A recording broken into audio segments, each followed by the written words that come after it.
ন্যায় বিষয়ে দেখিলেহে লিখিম বুলি এটা কথা আছে ন্যায় হ'ব বুলি কৈ আছে কিন্তু মই ভাবোঁ যে এনেই ন্যায় দি 2-3 মাহ ৰাখি ক'ৰবাত জেলত ৰাখি এবছৰ 2 বছৰ ৰাখি যদি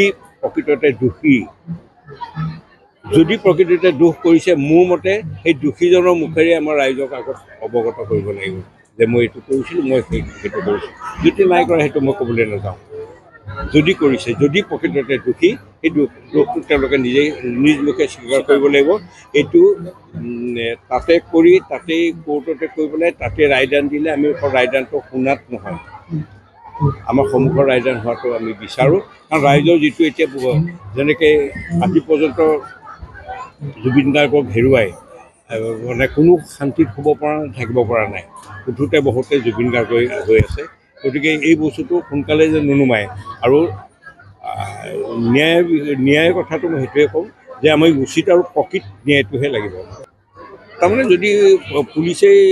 হেণ্ডকাপ নিজৰ হাতত হেণ্ডকাপ লগাই চোৰ বিচাৰি ফুৰে কেনেকৈ হ'ব কিবা হ'ব জানো নহ'ব গতিকে দিব মানে কোনে দিব লাগিছে কোনে কৰিব লাগিছিলে কোনে কৰিছে সেইটো এটা হেৰি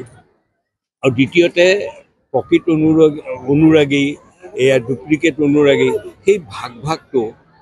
আমিতো বিচৰা নাই সেই ভাগটো এচামেহে কৰি ফুৰিছে সেই বস্তুটো আমিতো সেইটো শুভ লক্ষণ নহয় সেইটো বিভাজন কৰা এটা লক্ষণ কিন্তু এটা ঠিক ক্ৰমে এটা বস্তু গঢ় হৈ উঠিছে যি মানে জুবিনৰ প্ৰতি যাৰ মানে আস্থা আৰু বিশ্বাস আছে জুবিনৰ যিটো হেৰি লাহে লাহে আদৰ্শবিলাক এতিয়া কিন্তু প্ৰতিফলিত হৈছে জুবিনৰ ভাল পোৱাবিলাকে বা জুবিনক সকলোৱে ভাল পায় আৰু এতিয়া এইবিলাক ধৰা এই আমাৰ জাতি বিভাজন এই বস্তুবিলাক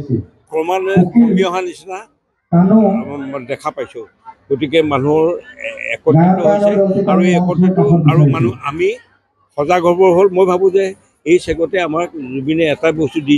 যাব যে আমাৰ অসমবাসীক সজাগ হ'বলৈ শিকাব যে আমি অসমীয়া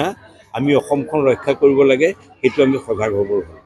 যিকোনো খবৰৰ বাবে যোগাযোগ কৰক 7099017330 লগতে 7099017110 নম্বৰত